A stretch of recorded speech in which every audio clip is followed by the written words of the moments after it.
Olá, meus irmãos e irmãs, sejam bem-vindos ao canal Vinícius Siqueira. E se você ainda não é inscrito aqui no canal, se inscreva aqui no canal e não esqueça de ativar o sininho das notificações. Todos os dias são postados vídeos abençoados aqui no canal para te abençoar. Vamos a mais uma palavra do Senhor. Quando a Índia ainda era uma colônia da Inglaterra, a Secretaria do Governo Geral da Inglaterra doou um automóvel a um milionário que vivia no campo. Passado algum tempo, os agentes da Secretaria do Governo Geral observaram que aquele homem rico viajava em seu automóvel, mas sempre com 2 touros adiante dele. O carro tinha a potência de dezenas de cavalos. Entretanto, ignorando isso, ele o havia amarrado com uma corda a 2 touros para que estes o puxassem. Deus faz se desenvolver em nós a fé, que tem o poder para mover montanhas. O problema é que não sabemos como fazer uso dessa fé em nossa vida cotidiana. É por isso que nos esforçamos para mover a fé, enquanto certo seria a fé nos movesse.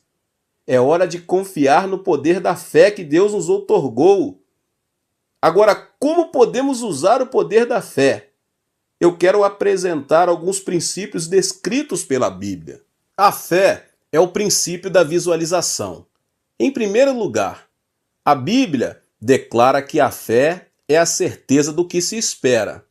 É praticamente impossível crer se não tivermos um propósito específico. Hoje em dia, muitos tentam crer em algo, mas não podem fazê-lo, porque o objetivo de sua fé não é claro. Não conseguem visualizar aquilo em que creem, porque o objetivo de sua fé não é concreto. Por mais talentoso que seja o atleta, ele não poderá vencer uma competição se desconhecer a sua meta.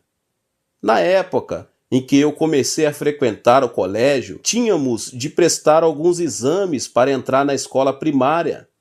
Um deles era correr. Agora eu penso que o propósito desse exame era verificar o desenvolvimento dos músculos. Era uma época em que a Coreia ainda era uma colônia japonesa e todos nós estudávamos com professores japoneses. Depois de realizar o exame escrito, o professor levou-me até a pista de atletismo para a dita prova. Eu não sabia exatamente o que devia fazer, simplesmente porque o professor falava comigo em japonês. Entretanto, para mim, correr era fácil e eu me senti seguro. Por um momento, pensei que o professor estava querendo me dizer que eu fosse correndo para casa. Assim que soou o apito, comecei a correr com todas as minhas forças, mas para minha casa. Saí da pista de atletismo da escola e corri pelas ruas, enquanto escutava meu pai chamando-me aos gritos. Rapidamente dei a volta, porque meu pai havia interpretado as palavras do professor. Você tem de dar uma volta na pista de atletismo. Volte depressa para a escola. Obviamente, depois de me haver desviado, fui o último a chegar e quase fui reprovado. Não me importava se eu sabia correr bem. O fundamental era saber ou não qual era a minha meta. Por mais dotado que alguém seja, não denotará eficiência se não souber aonde ir. A direção é mais importante que a velocidade. Se você deseja o poder da fé, deve definir um propósito em sua vida, algo pelo que anseie. Como podemos estabelecer metas pela fé? Deus ensina a direção e o propósito de nossa vida mediante um desejo forte, pois é Deus que efetua em vocês tanto querer quanto realizar, de acordo com a boa vontade dele, Filipenses 2,13. Deus produz em nós um forte querer, ou seja, um forte desejo, quando iniciamos um forte clamor. Podemos definir a direção e o propósito de nossa vida mediante o desejo. Portanto, a fé é o elemento pelo qual moldamos nossos sonhos. Podemos estabelecer metas claras quando a fé opera em nosso coração. Nosso propósito, porém, não deve se alinhar com nossos desejos carnais ou mesquinhos. Tiago ensina: quando pedem, não recebem, pois pedem por motivos errados, para gastar em seus prazeres. Tiago 4:3. Nossos propósitos devem ter como meta agradar a Deus. Quando o povo de Israel saiu do Egito, a coluna de nuvem e a coluna de fogo o guiaram até a terra de Canaã. Da mesma forma, o Espírito Santo vem a nós para nos guiar. O Espírito de Deus oferece um propósito que não podemos apagar do coração.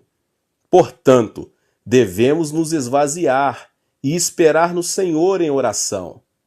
É então que Deus nos revela o propósito que devemos seguir. O que fazer quando deixarmos de trabalhar por termos sido aposentados, demitidos ou simplesmente por termos fracassado? Devemos definir uma nova meta e não permanecer inertes. E quem deve definir nossas metas? Nosso Deus, Jeová, nos ajuda a estabelecer novas metas. Deus pré-estabeleceu tudo para nós.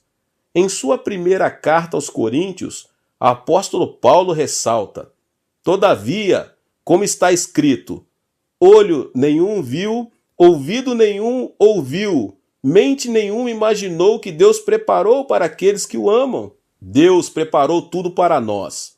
Se esperarmos em oração e em paz aquilo que Deus já tem preparado para nós, por meio da coluna de nuvem e da coluna do fogo do Espírito Santo, ele produzirá o querer, ou seja, o forte desejo em nós.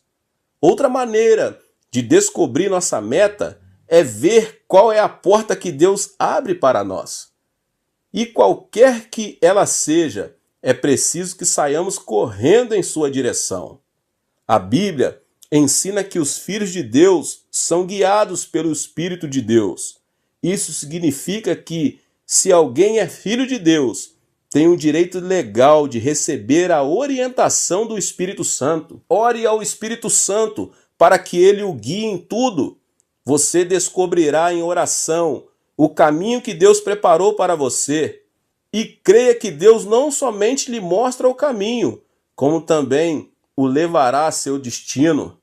A palavra de Deus diz: sem fé é impossível agradar a Deus, pois quem dele se aproxima precisa crer que ele existe e recompensa aqueles que o buscam. Deus não deixa voltar com as mãos vazias aquele que o busca, e sim o recompensa.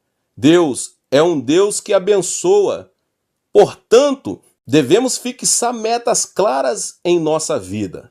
Em segundo lugar, podemos comparar a fé a um lápis 4B e imaginar que com ele desenhamos nossos sonhos na prancheta do coração. Esse é o uso do poder da visualização. Deus é um Deus que chama as coisas que não são, como se elas já fossem. Portanto, é assim também que você e eu devemos visualizar as coisas que ainda não são, vê-las como se elas já fossem. A visualização é extremamente importante.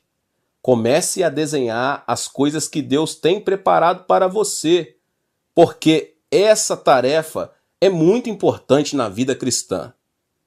Como sabemos, quando Abraão regressou à terra de Canaã, Deus o abençoou com muito ouro, prata e gado. Entretanto, a disputa com os servos de Ló continuava, porque a terra era pequena. Para chegar a uma solução, Abraão disse a Ló que, se ele fosse para a esquerda, ele iria para a direita, e se este fosse para a direita, ele iria para a esquerda. Em poucas palavras, Abraão apresentou uma escolha incondicional. Ló, seu sobrinho, escolheu uma terra fértil e com fartura de água. Diante da decisão de seu sobrinho, Abraão poderia ter se sentido frustrado por um momento. Todavia, depois da despedida de seu parente, Deus lhe disse: Abraão, levante os olhos do lugar onde você está e veja de norte ao sul, de leste a oeste. Eu darei a você e a sua descendência para sempre toda a terra que a sua vista alcança. Aquele momento, entretanto, Canaã não era propriedade de Abraão, porque era habitada por 7 tribos. Não obstante, o Deus que chama as coisas que ainda não são como se elas já fossem, ordenou que Abraão olhasse para os 4 pontos cardeais, com o objetivo de ensiná-lo a visualizar como propriedade as coisas que ainda não eram. Deus é um Deus que torna possíveis todas as coisas. Se você quer trabalhar em sociedade com Ele, deve visualizar as coisas inexistentes como se já existissem. Deus opera quando somos capazes de crer que temos o que visualizamos pela fé. Não foi só nessa oportunidade que Deus disciplinou e recompensou Abraão em sua fé. Quando ele tinha 85 anos de idade, e já se haviam passado 10 anos desde o início de sua habitação na terra de Canaã, Abraão continuava sem filhos. Ele orava incessantemente para que Deus lhe desse um filho. Certa noite, Deus o tirou de sua tenda e lhe disse que observasse as estrelas do céu.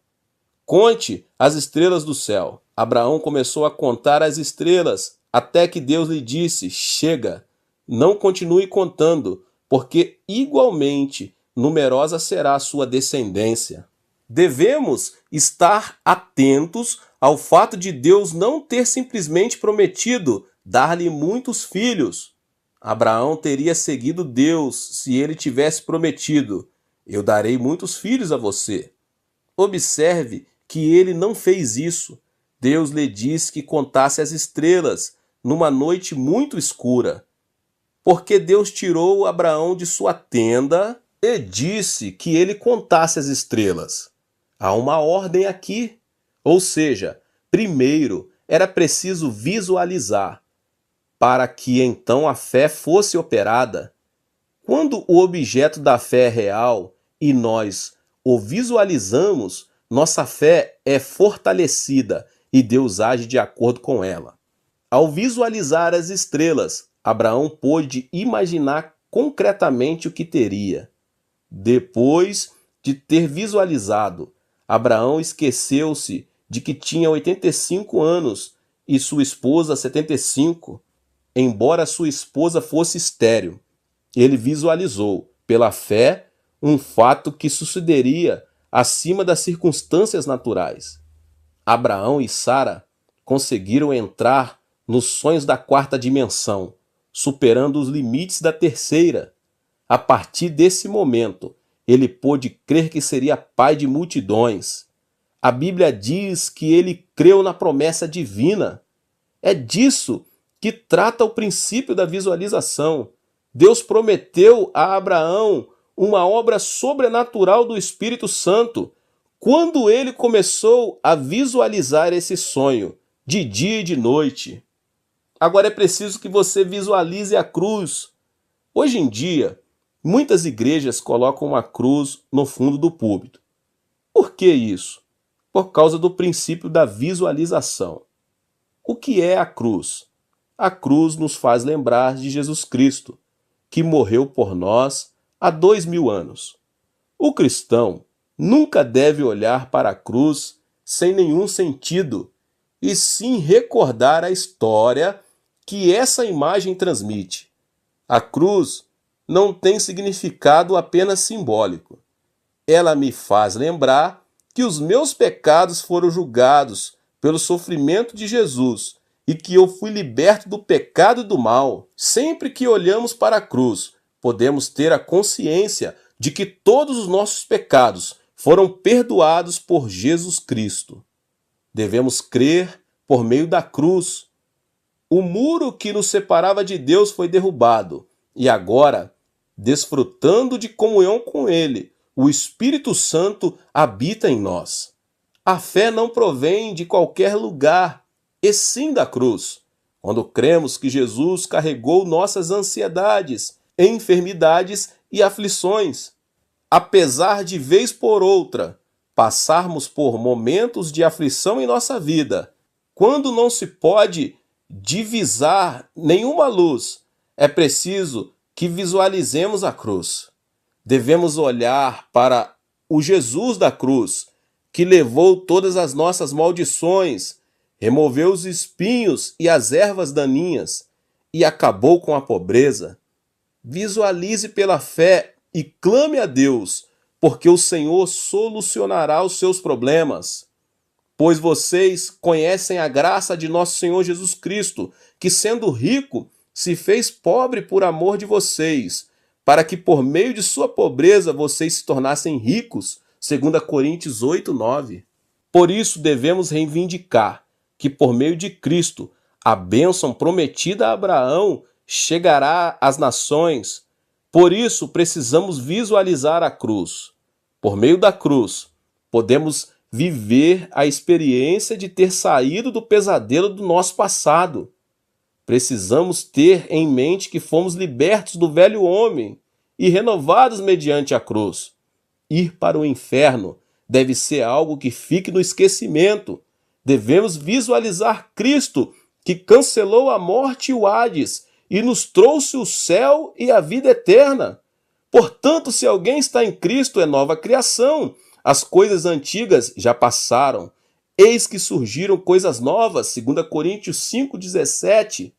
Por intermédio da cruz, devemos visualizar nós mesmos como uma nova criação e então aceitar-nos. É por isso que as igrejas têm uma cruz visível em seu púlpito e edifício. Não se trata de obrigarmos as pessoas a crerem, mas trata-se de ajudá-las a crescer na fé, por visualizarem a cruz. Você deve se conscientizar a respeito de quem será em Cristo Jesus, visualizar sempre a realização de seus sonhos em oração, estabelecer uma meta clara e visualizar o alcance dessa meta. De fato, Jacó aproveitou esse princípio espiritual.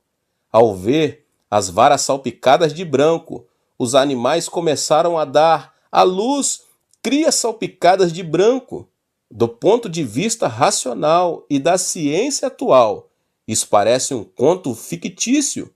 Entretanto, Jacó creu dessa maneira. Os animais dariam à luz conforme o que visualizassem e o confessou pela fé. Miraculosamente, as ovelhas e as cabras de uma só cor deram à luz crias salpicadas de branco. Essa é a evidência da eficácia do princípio da visualização. Jacó não apenas orou a Deus, mas imaginou, por meio das varas, crias salpicadas de branco. Dessa forma, Deus operou segundo seus desejos. É tempo de você visualizar a realização de seus sonhos. O princípio da visualização implica também conceber sonhos. Deus age por intermédio do Espírito Santo sobre aqueles que usam o princípio da visualização.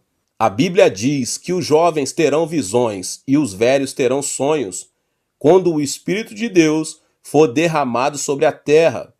Observe que as visões não são uma realidade. Entretanto, quando você visualiza, o Espírito de Deus atua para que essa visão se manifeste na esfera da realidade. Quem não tem um sonho ou uma visão não poderá atrair uma manhã criativa. Então, é preciso crer na fé que foi dada a você. Este é o tempo em que se deve crer e dar graças pela fé que foi dada a você. Muitos oram dizendo: Senhor, dá-me mais fé. Na verdade, Deus já nos tem concedido a fé, pelo que devemos dar graças. Todos nós nascemos com uma aparência física própria. Entretanto, observe que Deus não deu tudo isso por termos pedido em oração: Senhor, dá-nos 2 olhos, um nariz, 2 orelhas, uma boca e 2 braços. Deus nos deu tudo isso sem que precisássemos pedir.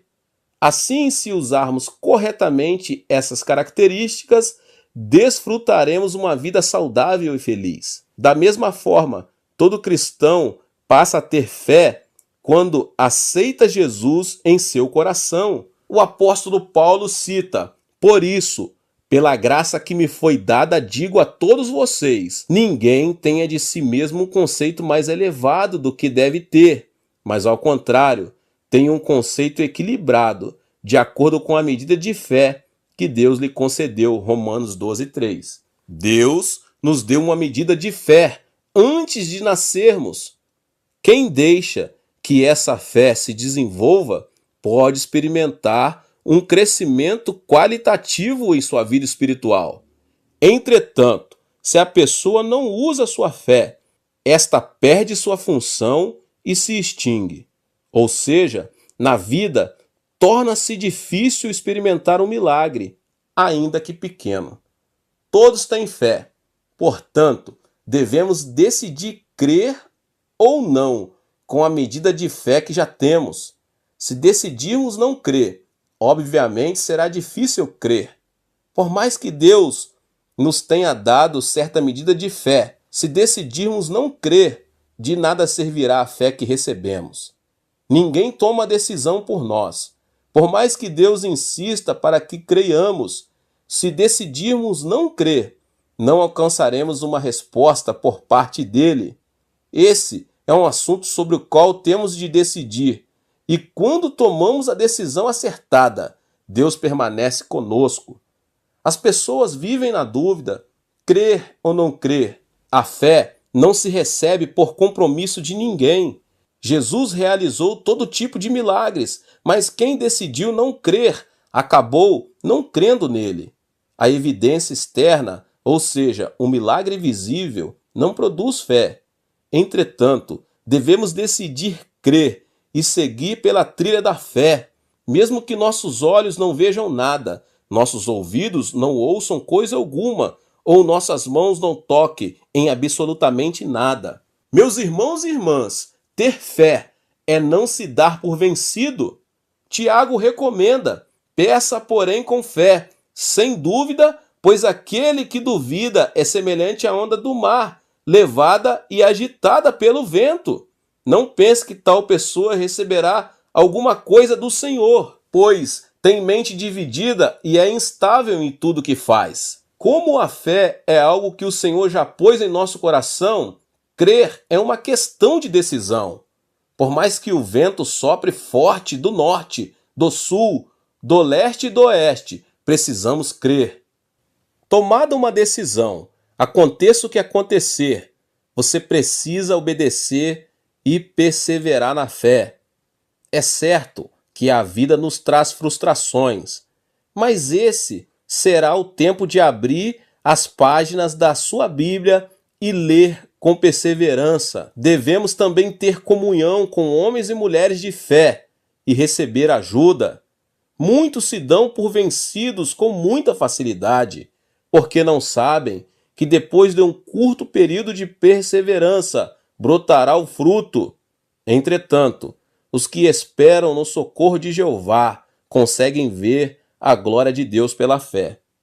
Na época da corrida do ouro, no oeste dos Estados Unidos, certo empresário investiu tudo o que tinha para desenvolver uma mina de ouro.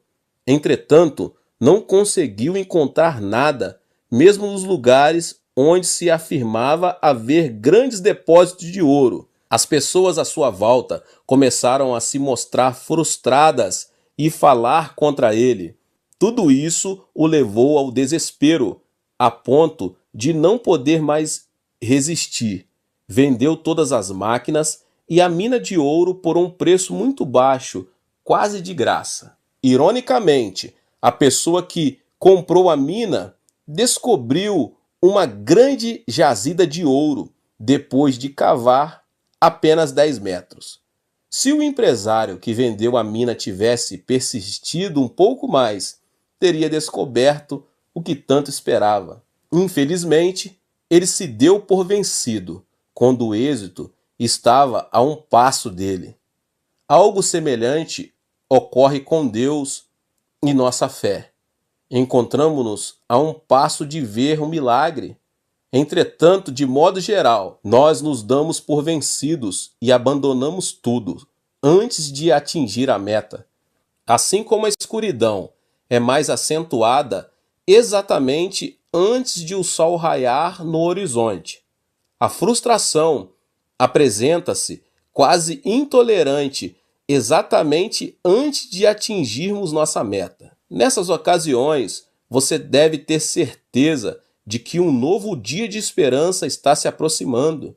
Deve superar o obstáculo e permanecer na fé. Os irmãos na fé podem ser um grande estímulo quando dizem: anime-se, siga em frente, não fique frustrado, tente mais uma vez.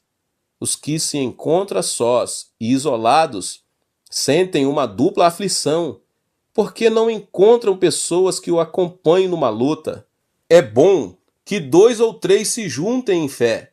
Assim, se um cair, o outro pode ajudá-lo a se levantar. E, se um se mostrar frustrado, outro pode sustentá-lo. Portanto, o fruto da fé chega quando motivamos uns aos outros e nos impulsionamos para a frente. O apóstolo Paulo declara: consequentemente, a fé vem por se ouvir a mensagem, e a mensagem é ouvida mediante a palavra de Cristo. Romanos 10:17. Devemos escutar e motivar os outros a escutarem a palavra. Ao sentirmos que nossa fé parece estar perdendo força. Em sua segunda carta aos Coríntios, Paulo revela por que vivemos por fé e não pelo que vemos.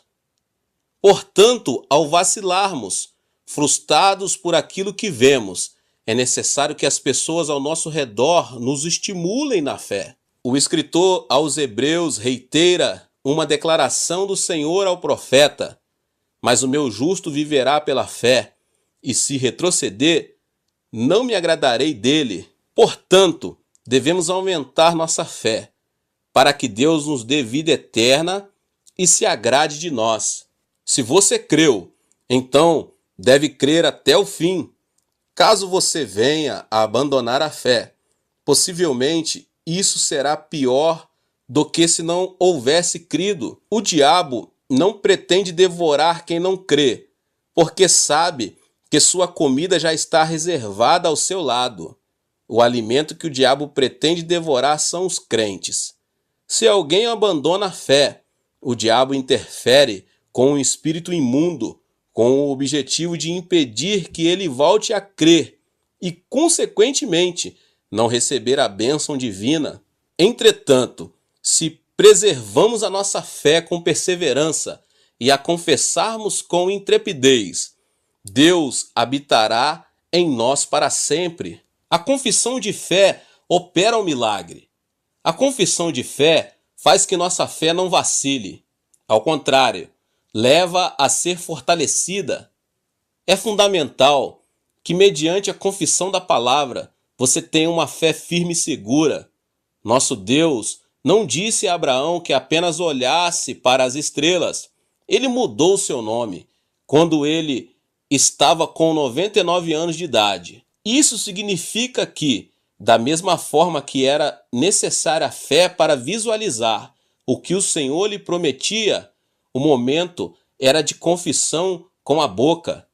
Não sou mais Abrão, mas Abraão, ou seja, pai de multidões. E minha esposa não é mais Sarai, mas Sara, que quer dizer princesa. Assim como Deus operou um milagre por meio da visualização, ele os motivou a confessar pela fé todos os dias. As Escrituras ensinam: pois com o coração se crê para a justiça, e com a boca se confessa para a salvação. Romanos 10:10. A confissão de fé fez que Abraão e Sara tivessem o próprio filho, chamado Isaque. É preciso ter uma fé positiva, forte e corajosa e confessá-la com a boca. Se você quiser fazer uso da fé, deve seguir esses 3 passos. Primeiro, estabeleça metas a curto e a longo prazo, visualizando o alcance dessas metas, orando e crendo. Em segundo lugar, sonhe visualizando o resultado dos seus sonhos. Você deve visualizá-lo dia e noite. Por exemplo, os enfermos devem visualizar a si mesmo como pessoas sãs. Os empresários devem visualizar suas empresas com sucesso. Os cristãos que almejam a salvação de toda a sua família devem visualizá-la assistindo aos cultos na igreja junto com eles. Quem almeja o sucesso deve se ver como um homem e uma mulher de sucesso. Depois de fazer uso do princípio da visualização, você deve decidir crer. Crer, mesmo que seus olhos não vejam coisa nenhuma, seus ouvidos não ouçam nada, ou suas mãos não toquem nada. Devemos visualizar a fé e crer. Depois, devemos dar graças a Deus, orar de acordo com esses 3 passos. Ó Deus Pai, concede-me o meu pedido. Tenho uma meta clara e a estou visualizando e crendo que tu farás a obra. Opera segundo a medida da minha fé. Esses passos permitirão que você veja sua fé manifestando-se em realidade. Além disso, em oração, nunca se esqueça de olhar para a cruz, visualizar o que Jesus Cristo fez por nós. Por meio do princípio da visualização, o Espírito Santo operará a seu favor para que você progrida em tudo, tal como prospera a sua alma, e para que você tenha em abundância aquilo que deseja. Deus diz a você hoje, se você pode crer, tudo é possível ao que crer. Jesus disse a uma mulher que mostrou crer. Grande é a sua fé, seja conforme você deseja. Sabe que Deus age em nossa vida por meio de nossa fé. O princípio da visualização é um manual do usuário da fé. A fé que nos é proporcionada por Deus tem o poder de mover montanhas. Entretanto, muitos não sabem como fazer o uso dessa fé. O princípio da visualização é um princípio de felicidade que Deus outorga somente ao seu povo. No livro de Gênesis, fala claramente que Deus não levou Abraão apenas a crer, mas o convidou a sair de sua tenda e visualizar o norte, o sul, o leste e o oeste. O que Deus estava ensinando a Abraão era um tipo de linguagem visual, ou seja, ninguém se deve conformar com uma fé abstrata, e sim projetar a fé de maneira concreta. Se você projetou os seus sonhos com o lápis da fé, agora é tempo de esperar que a semente dessa fé brote e cresça. Tal qual a mulher grávida espera 9 meses para dar à luz seu filho. O sonho que foi concebido pela fé se manifestará no tempo de Deus, em nome de Jesus. Que Deus abençoe cada um dos irmãos e irmãs que ouviram essa palavra. Se você chegou pela primeira vez aqui nesse canal, se inscreva aqui no canal e ative o sininho das notificações. Todos os dias são postados vídeos abençoados aqui no canal. Não esqueça de deixar aqui o seu like e de compartilhar esse vídeo com as pessoas que você mais ama. Compartilhe em todas as suas redes sociais. Deus abençoe e nos vemos nos próximos vídeos. Pastor David Poyong Cho.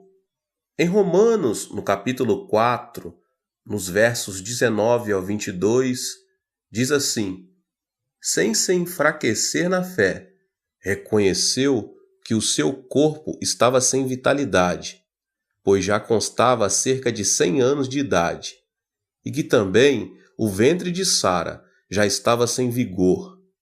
Mesmo assim não duvidou, nem foi incrédulo em relação à promessa de Deus, mas foi fortalecido em sua fé e deu glória a Deus, estando plenamente convencido de que ele era poderoso para cumprir o que havia prometido. Em consequência, isso lhe foi creditado como justiça. Há um ditado espanhol que diz: se você perdeu dinheiro, perdeu algo grande. Se perdeu um amigo, perdeu algo maior. Mas se você perdeu a fé, perdeu tudo. O que significa isso, meus irmãos? Significa que a fé é a fonte de vida do homem. Aleluia. Deus disse: o justo viverá pela fé. Abacuque 2:4. Isso significa, meus irmãos, que a vontade de Deus é que vivamos pela fé. A fé nos ajuda a compreender que o mundo de Deus não está distante, está tão próximo de nós que podemos senti-lo na vida cotidiana. A felicidade que Deus nos oferece está na fé. A fé nos incentiva a projetar nossa vida limitada na direção do mundo ilimitado de Deus. Qual será o caminho para viver pela fé? Pensando em que cada pessoa tem nacionalidade própria e cultura próprias. Agora eu vou lhes falar as características mais comuns, meus irmãos, dos homens de fé. O primeiro ponto fundamental é que esses homens de fé, eles alimentam-se do pão dos céus. O homem de fé alimenta-se do pão dos céus. D.L. Moody, o famoso evangelista, disse: eu orava frequentemente a Deus, pedindo que Ele me desse fé, e esperava que a fé caísse do céu. Entretanto, a fé não chegava para mim. Certo dia, meus olhos detiveram-se numa citação bíblica. A fé vem por se ouvir a mensagem, e a mensagem é ouvida mediante a palavra de Deus. Isso está em Romanos 10:17, uma passagem muito conhecida entre os irmãos. Não demorei em me dar conta de que, sem ler a Bíblia, era inútil pedir fé a Deus. A partir daquele momento, comecei a estudar a Bíblia e senti que a minha fé aumentava à medida que a palavra era implantada em meu coração. Como declara D.L. Moody, o fundamento de nossa fé é a palavra de Deus. Nossa fé alimenta-se do pão dos céus. Os grandes personagens de fé citados na Bíblia alimentaram-se também do pão dos céus. O mesmo aconteceu na vida de Abraão. As Escrituras esclarecem que Deus não o tomou por justo, por ser ele um homem justo de nascimento, nem por suas virtudes. Abraão foi um homem honesto. Em termos gerais, foi um bom homem. Entretanto, não deixou de vacilar e, quando parecia viver na quarta dimensão, permanecia na terceira. Quando parecia estar na terceira dimensão, estava na quarta. Apesar de tudo, Abraão creu em Deus ao ver as estrelas do céu, e Deus teve prazer na fé que encontrou nesse homem. O homem de fé toma a palavra de Deus como parâmetro de sua vida e vive de acordo com ela.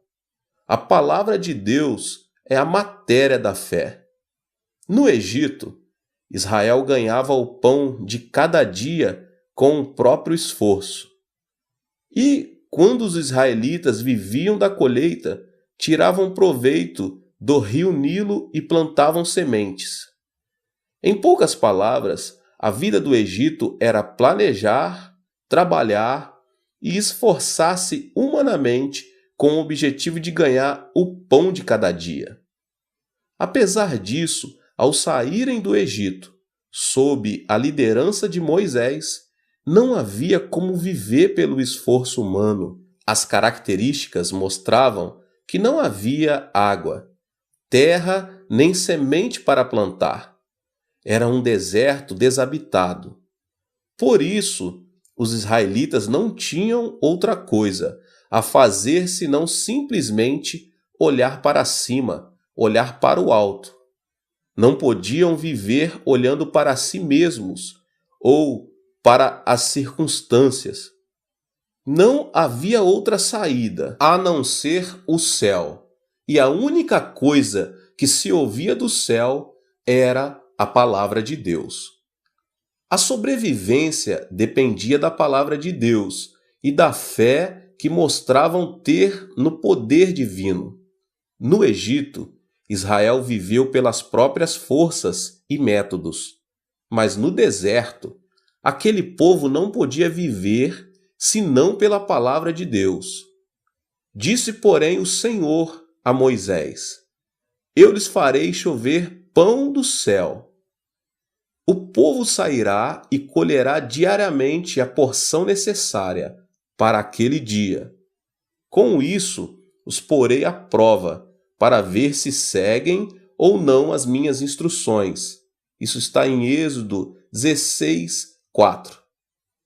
Jesus disse que o homem não viverá somente de pão, mas de toda palavra que procede da boca de Deus.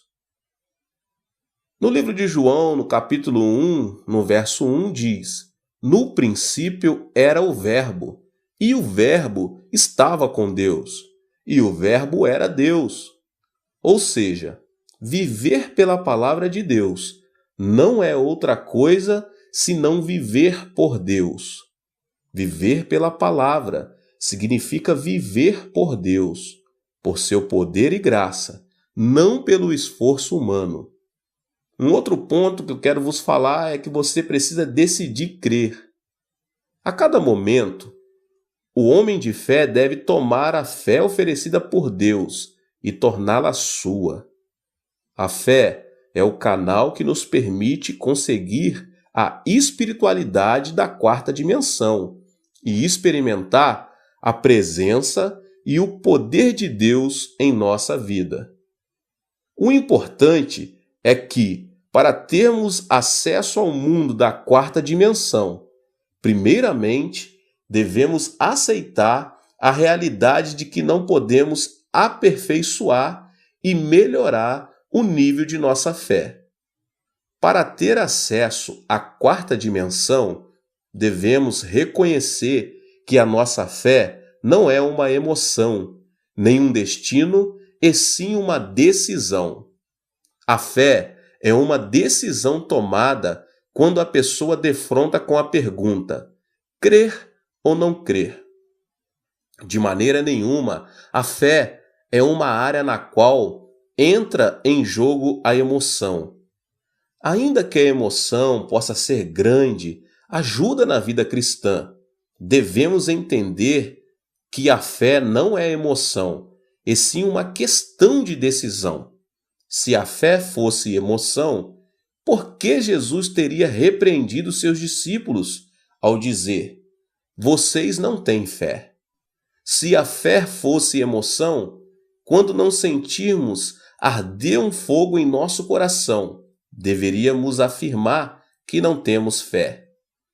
O motivo pelo qual o Senhor repreendeu os discípulos, rotulando-os de homens de pequena fé, deve-se ao fato de a fé ser uma questão de decisão. A Bíblia demonstra que a fé é uma decisão. Paulo revela que Deus reparte a cada um conforme a medida da fé. Romanos 12, 3. Quando Pedro começou a andar sobre as águas, a questão era olhar para Jesus ou para as circunstâncias? Olhar para Jesus ou olhar para o gigante? Olhar para Jesus ou olhar para o problema? Por esse motivo, Jesus repreendeu Pedro, dizendo que ele era um homem de pequena fé. Por quê, meus irmãos? Porque o discípulo escolhera olhar para as circunstâncias e não para Jesus. A fé é uma questão de decisão, é uma área controlada pelo intelecto, não pela emoção. Não obstante, pelo fato de a fé pertencer à quarta dimensão, ter fé implica crer no oposto à terceira dimensão. De acordo com a perspectiva dos que vivem na terceira dimensão e que por isso carecem de fé, viver pela fé é sinônimo de ilógico irracional e não científico. De acordo com eles, viver pela fé é crer no incompreensível. A bem da verdade, o mundo da fé não é oposto à lógica, à ciência e à filosofia. É mais que isso. A fé reconhece a razão. A diferença, porém, está em que a cosmovisão da fé aceita o sobrenatural. Portanto, a cosmovisão da fé não é antinatural, é sobrenatural. Eu quero te fazer uma pergunta nessa noite. Onde está a sua fé? Logo depois de ter acalmado a tempestade que fustigava o barco, Jesus perguntou aos seus discípulos: onde está a sua fé? Observe que Jesus não repreendeu seus discípulos, dizendo que eles não tinham fé. Simplesmente perguntou-lhes: onde está a sua fé? A que se deve isso, meus irmãos? Quando os discípulos subiram com Jesus no barco, o Senhor lhes disse: vamos para o outro lado do lago. Se Jesus disse, acontecesse o que acontecesse, apesar da tempestade, o barco tinha que chegar à outra margem do lago. A palavra de Deus permanece para sempre, ainda que os céus e a terra passem. O problema é que os discípulos haviam se esquecido da promessa divina. O que nos diferencia como cristãos dos incrédulos é que não vivemos pelo pão material, e sim pela crença na promessa de Deus. No Egito, o povo de Israel viveu pelo pão durante 430 anos. Ao chegar, porém, ao deserto, não podiam mais viver pelo pão, porque não havia alimento, água, hospital, tampouco roupas. Eles dependiam somente do Senhor. Quando Israel cria na palavra, que era transmitida por intermédio de Moisés, caíam maná e codornizes, brotava água, enfermidades eram curadas e a roupa não se estragava. Durante 40 anos, o povo de Israel viveu não pelo pão, mas totalmente pela palavra de Deus.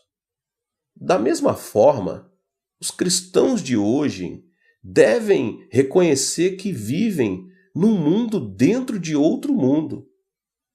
Os incrédulos vivem na terceira dimensão e estão sujeitos ao tempo, espaço e matéria. Mas nós vivemos no mundo do Espírito Santo, que supera o plano tridimensional. O Espírito Santo aproxima-se de nós por meio da palavra e, por meio dela, resolve nossos problemas. A Bíblia não é a palavra do mundo, tampouco é a palavra de um filósofo, de um cientista ou de um religioso. A Bíblia é a palavra de Deus que nos foi enviada do trono divino. Se lemos, ouvimos, conhecemos a palavra de Deus e servimos a Deus. Ela realiza milagres nesta vida desértica de hoje. É disso que trata a pergunta que Jesus fez aos seus discípulos. O vento ruidoso, as ondas gigantes e a água dentro do barco são coisas que podem acontecer na terceira dimensão. Entretanto, Deus deu força para subjugar a terceira dimensão por meio da palavra. Então, por que os discípulos não creram nela? Foi isso que o Senhor lhes perguntou. Instantaneamente, fez-se grande bonança no mar, tal como o salmista já revelara. Na sua aflição, clamaram ao Senhor, e ele os tirou da tribulação em que se encontravam. Reduziu a tempestade a uma brisa e serenou as ondas. Salmo 107, 28 e 29. Atualmente, o Senhor acalma a tempestade de nossa vida quando lemos a palavra. Antes de sairmos em direção ao mundo, devemos crer na palavra de Deus. A diferença entre nós e os não cristãos é o grande privilégio de termos a palavra de Deus e crermos nela. Você e eu vivemos baseados na palavra de Deus. Quando alguém se afasta do Senhor, não lhe resta mais nada senão depender do próprio sentido e juízo, sendo influenciado pelas circunstâncias. Ao se afastarem do Senhor, os discípulos prestaram atenção no vento forte. No entanto, quando alguém se aproxima do Senhor, não teme, apesar do vento e das ondas, porque Jesus é maior que todas as ondas, o vento e qualquer outra coisa do mundo. O Senhor nos amou tanto que seu corpo foi dilacerado na cruz. Ele derramou seu sangue para pagar o preço de nossos pecados. Assim, podemos crer que o Senhor nunca se apartará de nós. Certo dia, quando eu era menino e vivia no campo, o galinheiro pegou fogo e as galinhas morreram em consequência disso. Ao chegar mais perto, vi uma galinha morta, completamente queimada, mas a forma de suas asas me chamou muito a atenção. Quando levantei suas asas, notei que alguns pintinhos ainda estavam vivos. Ou seja, a galinha havia feito tudo possível para proteger seus filhotes das chamas, para que eles não perdessem a vida. Glória a Deus! Da mesma forma, Jesus carregou a cruz e derramou seu sangue para pagar o preço do pecado e nos salvar da morte eterna. Se crermos no Senhor, Ele passará a habitar em nós e jamais nos deixará. Se nos aproximarmos do Senhor por meio de sua palavra, Ele nunca nos abandonará. A pessoa que possui fé pode realizar coisas inimagináveis a um ser humano. Quando reflito sobre minha vida, sinto que ela tem sido como o salto de bungee jumping. Esse esporte consiste em subir em uma altura considerável e, depois de se amarrar a uma corda, saltar no ar. O bungee jumping não difere em nada do salto no vazio, mas quando se está para bater no chão, a corda reage de maneira que não ocorra nenhum acidente. A fé é conceber a palavra no coração, amarrar o corpo à corda da fé e dar o salto no vazio. Dar esse salto significa saltar no abismo. Quando vemos com os nossos olhos, causa-nos medo. Quando ouvimos a corrente das águas ao fundo, sentimos medo. O vento que sentimos na pele nos assusta. As circunstâncias advertem: perigo, perigo, perigo. É normal que as pessoas comuns não se aproximem da beira de um abismo, mas ainda tratem de se afastar dele. Ao contrário, os cristãos se aproximam da beira. Por quê, meus irmãos? Por saberem que a palavra, invisível aos olhos, os sustém.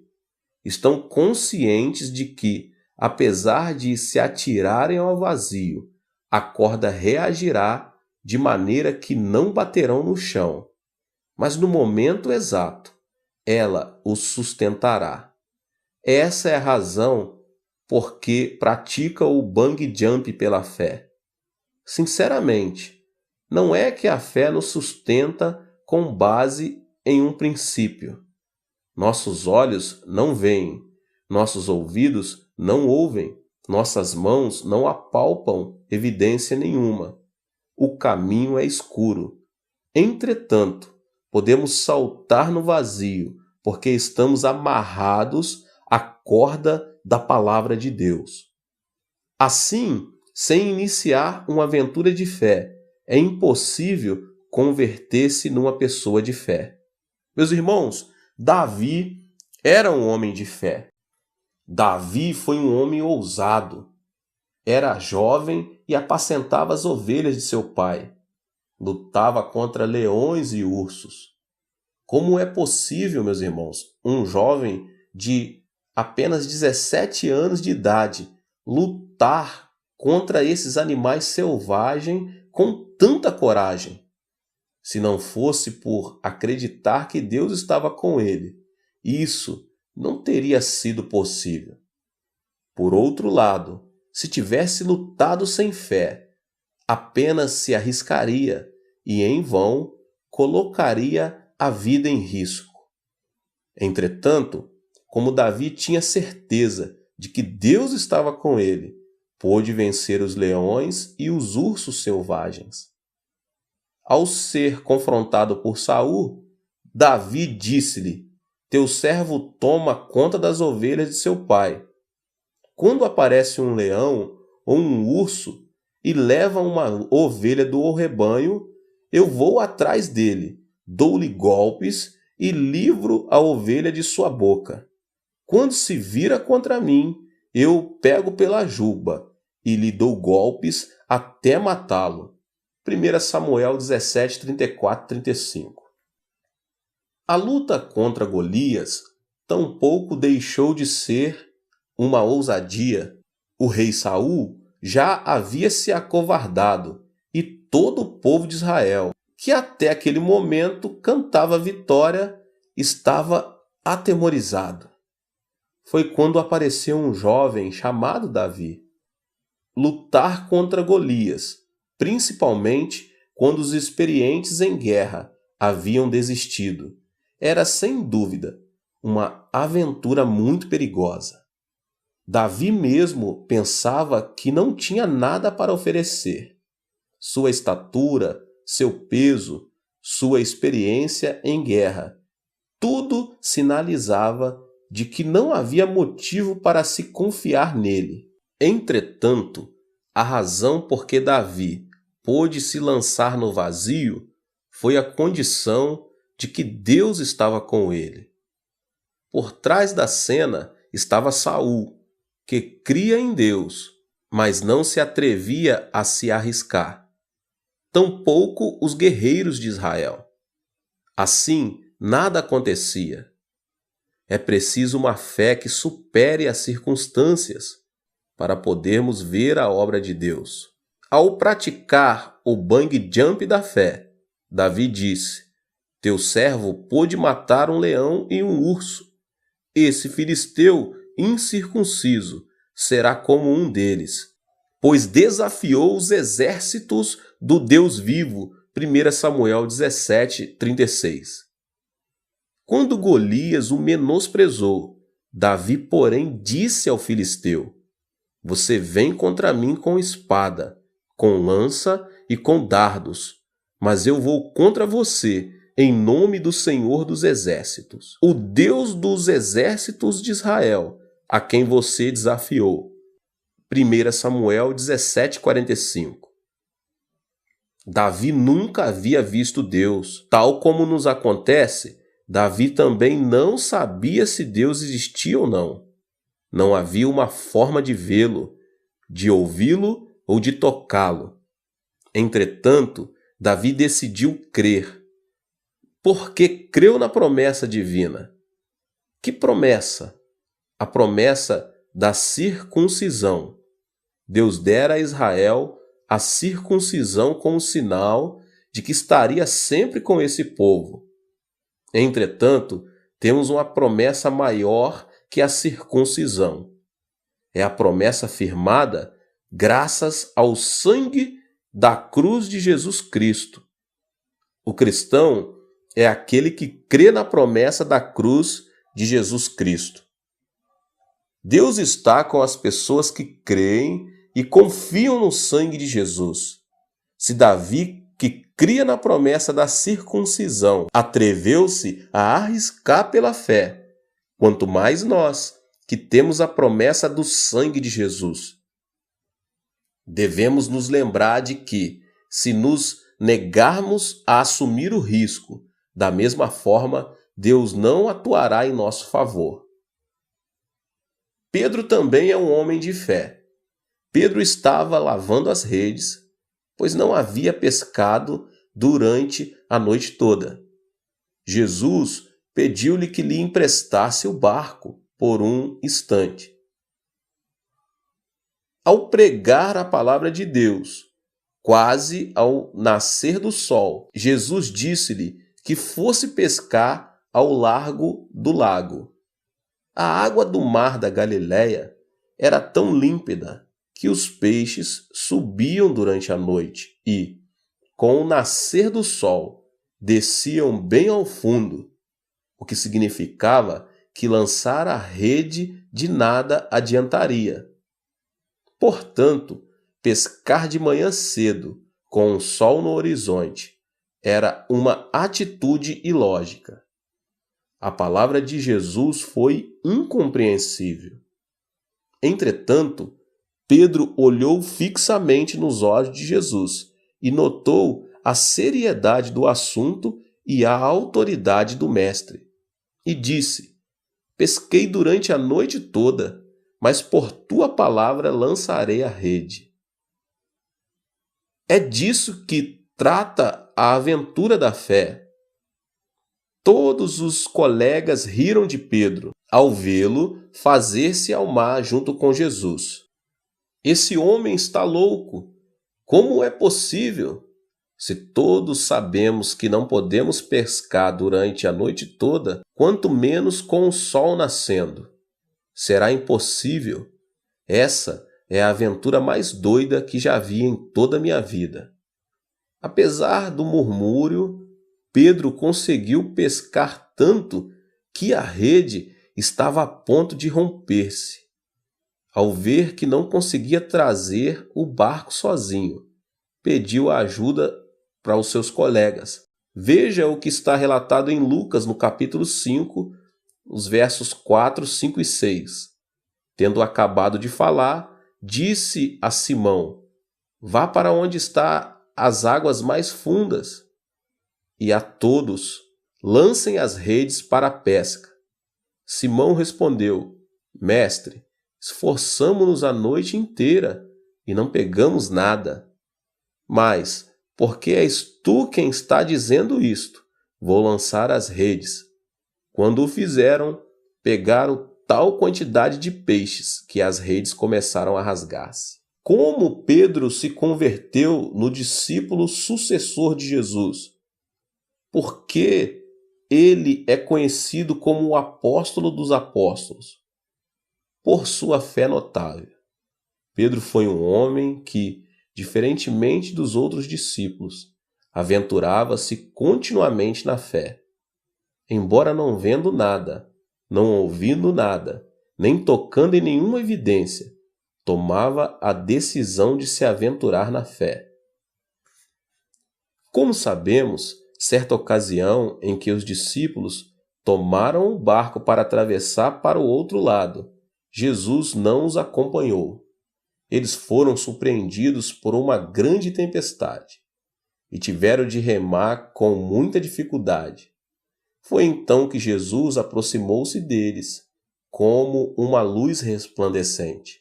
Os pescadores acreditavam numa fábula antiga, segundo a qual, se alguém visse um fantasma em meio a uma tempestade, o barco afundaria. Alguém gritou: um fantasma! No mesmo instante, todos se convenceram de que o barco iria a pique, até ouvirem uma voz. Era nada menos que a voz de Jesus: coragem, sou eu, não tenham medo.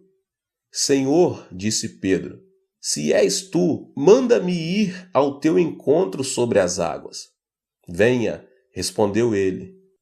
Quem se atreveria a andar sobre a água, ao observar que as ondas o estavam fustigando e o barco havia perdido o equilíbrio. Sem o espírito de aventura, isso não seria possível. Além disso, não era dia e sim noite. Era escuridão total. Só o que viam eram as ondas, o vento e o barco em movimento. Mas foi nessa situação que Pedro disse: Senhor, se és tu, manda-me ir ao teu encontro por sobre as águas. Quando Jesus disse: Vem, Pedro não teve medo de sair do barco e começou a andar sobre as águas. Esse é o poder da fé. É certo que Pedro foi quem negou Jesus, mas na hora de crer, ele o fez com grande coragem. Pedro ficou conhecido como o discípulo sucessor, porque não tinha uma fé comum, mas uma fé acompanhada de um espírito de aventura. Pedro era uma pessoa que tinha fé que diz: se tiver de morrer, certamente morrerei. E corria até o Senhor pela fé. Senhor, disse Pedro, se és tu, manda-me ir ao teu encontro por sobre as águas. Venha, respondeu ele. Então Pedro saiu do barco, andou sobre as águas e foi na direção de Jesus. Se você fosse Pedro, o que você teria feito no lugar dele? Certamente não teria querido sair do barco. Penso que eu faria o mesmo, meus irmãos. Pedro, porém, saiu do barco. Ao lermos esse relato, o fato não nos parece um grande desafio. Entretanto, quando enfrentamos na própria pele alguma situação parecida com essa, vemos que não é tão fácil quanto pensamos. Logo depois da ressurreição de Jesus e de sua ascensão ao céu, ele enviou o Espírito Santo ao subir ao templo, às 3 horas da tarde. Pedro e João depararam com um aleijado que estava mendigando. Tratava-se de um aleijado de nascimento. Pedro e João, olhando bem para ele, disseram: Olhe para nós. Esperando receber alguma coisa, o homem estendeu a mão. Nesse instante, Pedro lhe disse: Não tenho prata nem ouro, mas o que tenho, isso lhe dou. Em nome de Jesus Cristo, o Nazareno, ande. E segurando-o pela mão, ajudou o homem a levantar-se. Como vemos nesse relato, a fé do apóstolo Pedro não era nada comum. Imagine o cenário ao seu redor, com tanta gente entrando no templo. Entretanto, Pedro disse em alta voz: Não tenho prata nem ouro, mas o que tenho, isso lhe dou. Em nome de Jesus Cristo Nazareno, ande. Se você quer viver em outra dimensão, deve se converter em alguém de fé. Contudo, o certo é que nem todos podem se converter numa pessoa de fé. A pessoa de fé é aquela que confia na palavra de Deus. E mais, não somente confia, como também se atreve a dar um salto de bungee jump pela fé. Você ainda sente que sua fé vacila por suas emoções ou sentimentos? Então deixe de olhar a constante mudança das circunstâncias da terceira dimensão e decida crer na palavra de Deus que nunca muda. Se você decidiu crer na palavra de Deus, é tempo de começar uma nova aventura e experimentar o poder que existe na fé. Contudo, devemos reconhecer que isso não se realiza mediante a vontade humana. Isso acontece pelo fato de um homem não poder usar o poder de Deus como se fosse uma lâmpada mágica. Renuncie a esse tipo de falsa fé. Proste-se diante do Senhor, expresse uma nova dimensão de fé e comece a viver uma vida criativa. A fé é comprometer-se por completo. confiando na palavra de Deus. Nossa identidade mudou de homem pecador para homem justo, pelo fato de possuirmos o passaporte da fé. A fé é o documento de identidade que evidencia que somos filhos de Deus e irmãos de seu Filho, Jesus Cristo. A Bíblia diz que todos os que têm essa identidade são justos e lhes é prometida uma bênção inimaginável. Se quisermos nos converter em pessoas de fé, devemos encher o nosso intelecto com a palavra de Deus. Uma vida não formada pela palavra de Deus é como uma casa edificada sobre a areia. O passo seguinte é preservar a fé, tal como Pedro lançou as redes confiando na palavra de Deus. Devemos recordar que a fé é uma área que envolve não somente o intelecto, mas também a prática. Você pode começar a experimentar o mundo de Deus no momento em que se comprometer plenamente numa empreitada chamada fé. Meus queridos irmãos, que Deus abençoe a vida de cada um que ouviu essa palavra poderosa. Se você chegou pela primeira vez aqui nesse canal e ainda não é inscrito, se inscreva aqui no canal e ative o sininho das notificações para que você possa receber todos os vídeos e você possa deixar também o seu like e que você compartilhe este vídeo, esta palavra com as pessoas que você mais ama. E nos vemos nos próximos vídeos. Deus te abençoe mais uma vez.